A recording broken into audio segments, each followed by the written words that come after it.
I've been realizing in the last couple weeks working with clients that there's a protocol or a system I use for two different emotions, using for extreme anger or rage, and also a similar protocol but slight differences for fear. Okay, so anger, rage, fear, terror, anxiety to a degree, but there's different flavors of all different flavors of fear, and anxiety tends to be a little more up here.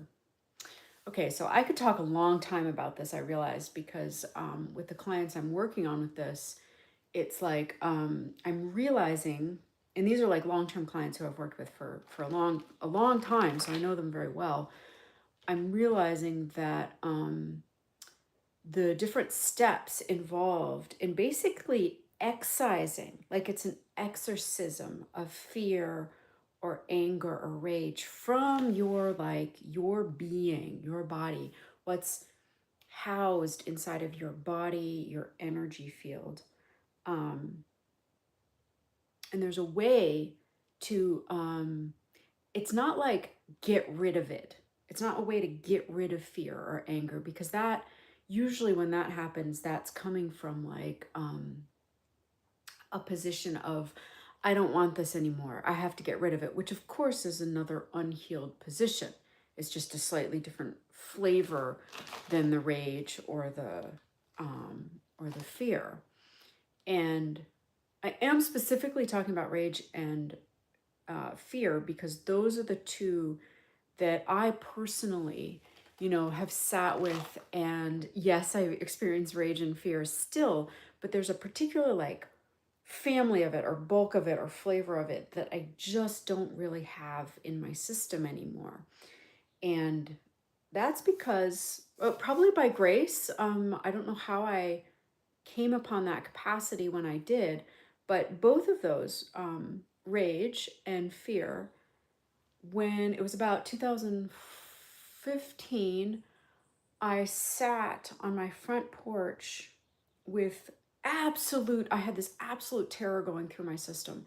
And so I committed and I sat on my front porch for, it took 3 days, but I didn't know that when I started. I just said, you know what, I'm going to sit on my front porch because this terror is incapacitating me. And it was like, I was not able to, I would stand, and once in a while as I was standing, and I was in great shape, I was like mid-30s, great shape running this enormous farm.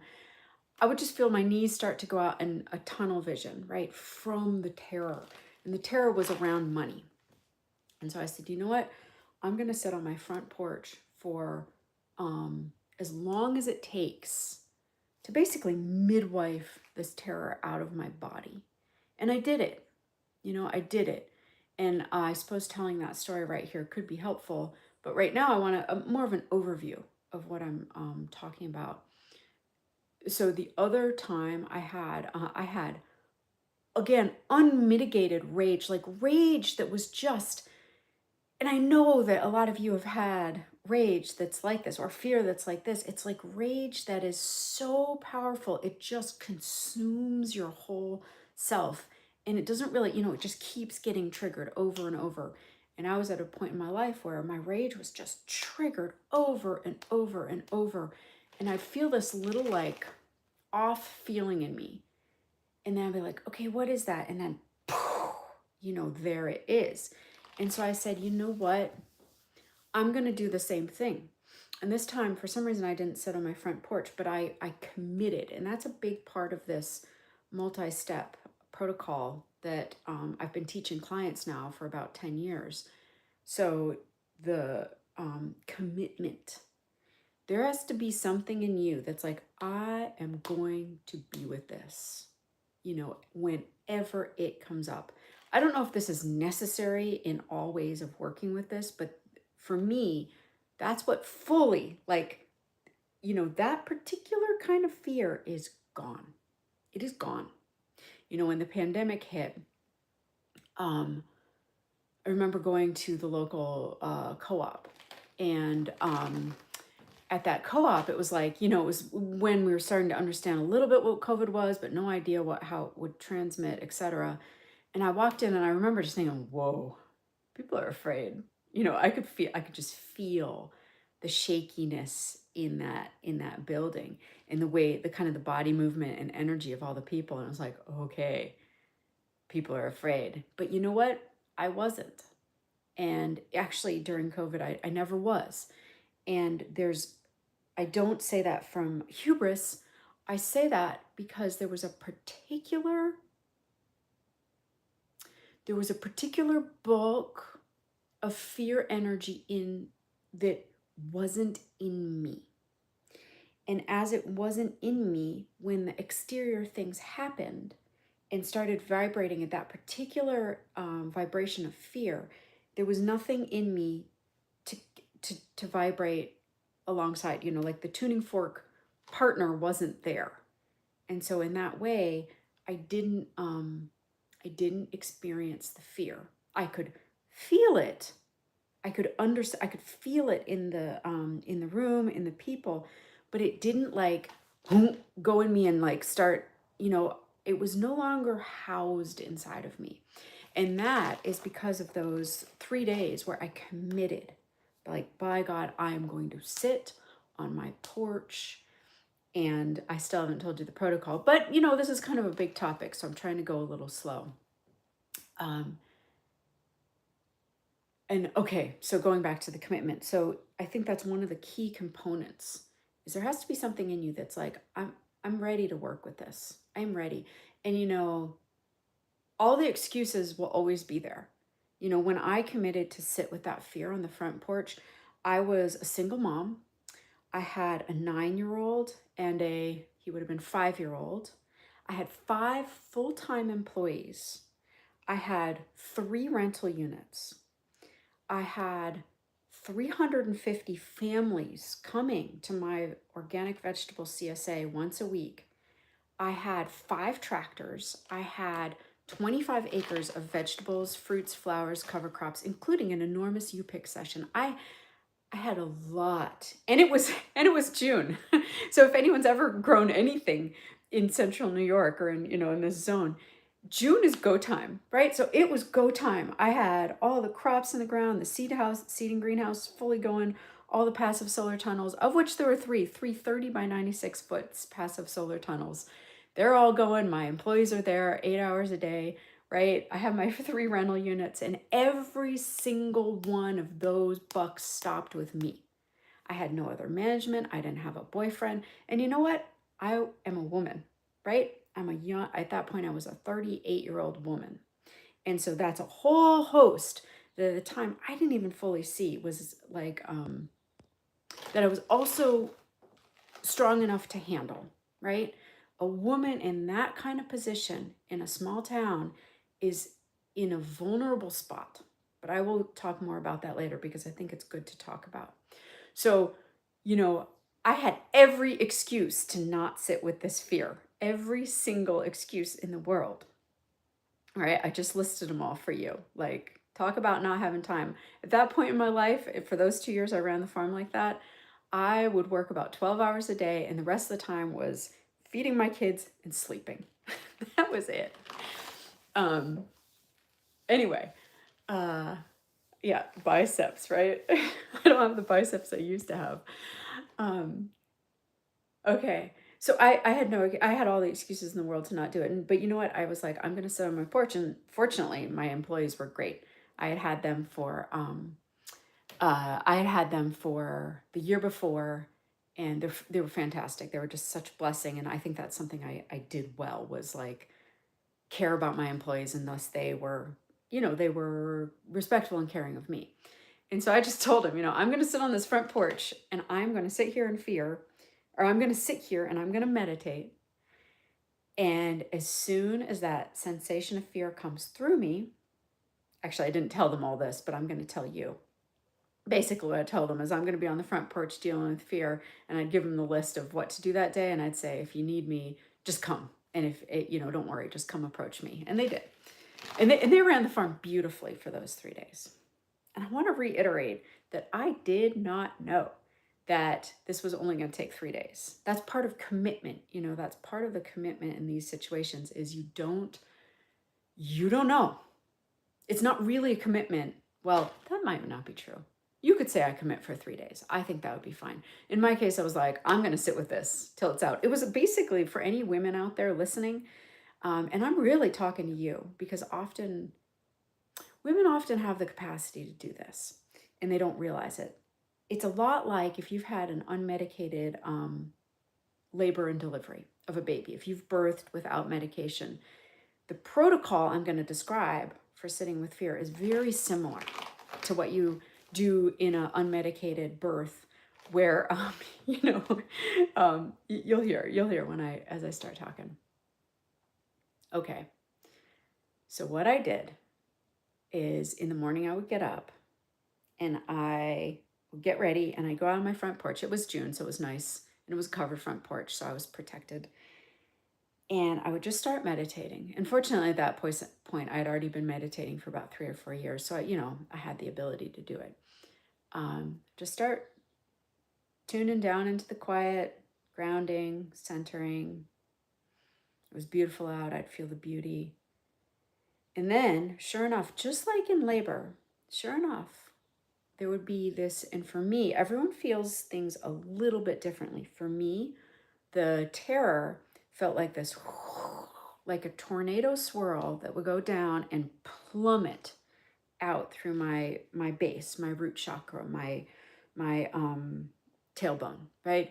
But it wouldn't go in a good way. It would plummet.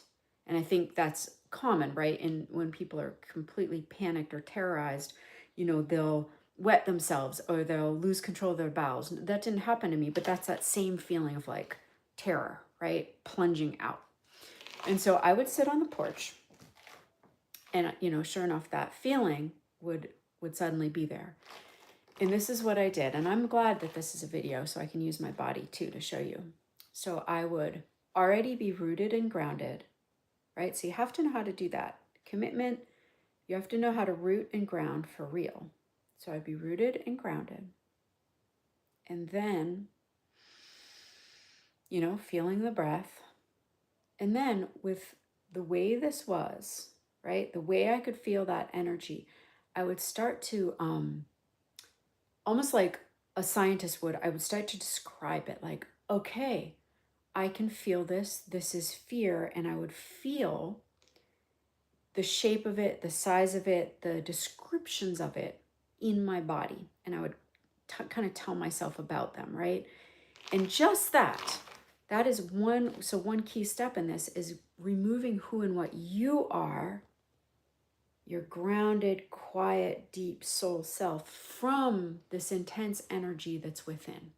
And just that act of observation starts to like pull who and what you are out of the thing inside, right? Okay. And so I'd start to like feel it and feel its outer edges, right? And if it's enormous, because sometimes this fear can feel like the size of your neighborhood when you really tune into it. Okay, fine. Let it be that big, but you, who and what you are, open, open, open, open, open, out, out, out, until you're out beyond it. And it is within you. In the words of like Adyashanti or Buddhism, non-dual, it becomes an object in consciousness. Who and what you are is the open, open, open, grounded, rooted awareness around it. And it is not you. It is an object that you are aware of. In that, it's not dissociative, right? This is not dissociative because we're remaining rooted and grounded. Instead, it's disidentification from who and what you are not. Okay. And by the way, I'm doing all of these things simultaneously, right? I'm committed. I'm sitting. I'm grounded. I'm paying attention to my tether into the earth. I'm breathing. I'm opening. And at the same time as I'm opening, how I just described, I'm welcoming There's actually an energy. So as you open, I'm going to keep my arms in here. So as you open, big as you need to be, here's the swirling energy of fear inside. Open, open, open. This is me. This is not me. This is me. Eventually, coming from this awareness that you are, start to flowing back into it is a welcome, a yes, you can be here. And now any woman who's gone through labor unmedicated, that's essential. Ina May Gaskin taught me that when I was 24, reading that spiritual midwifery book, which this is spiritual midwifery, but it's of fear and ultimately actually of rage too. But I think right now I'm talking about the fear. You're midwifing. You're midwifing the fear out of your body. And so fear, the energy of fear, anxiety will pull fear up here, right? Fear, its natural exit point is the root chakra. And if that sounds woo, so be it.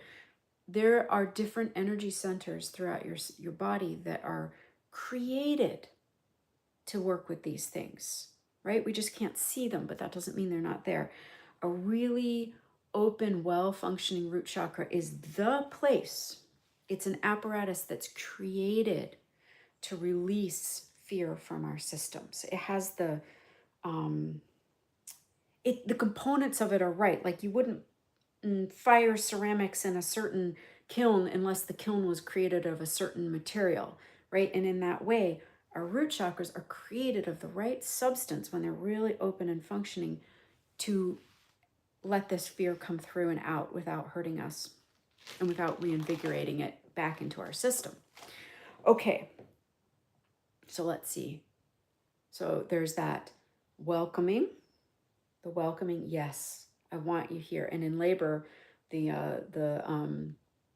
corollary there is like when a contraction comes through a woman in labor, there doesn't have to be, but if to have it go as easefully as possible, there's a yes. I want you to be here. I want this contraction to be here. Be as strong as you are. Show me how strong you are, because that, is what gets the baby out. And so with the fear, it's like, yes, I want you to be here. Show me how big you are. I want to know. I want to know. And as you're saying that, it's you out here, grounded, expansive you. And then there's a subtle, it's not a push. Just like in labor, you wouldn't push, right? Until it's like the body starts doing it. There's a subtle redirecting of like that way. And you're just telling that fear gently. It's never a push. It's never a direction, like a directive. It's just like, okay, that way. And it starts to go out. Okay.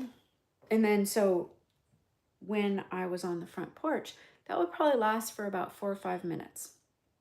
And then just like labor. And then I would go back. Here's the commitment again. I would go back to meditating. Quiet, you could call it prayer. Quiet, breathing, looking at beauty, feeling down into the depth of silence and solidity beneath me. Re-regulating the nervous system, right? And then sure enough, as soon as it would come, right? It would come. Oh, and here's another key part. And I see I'm actually about out of battery, so I guess this will be a 2 or 3 part series.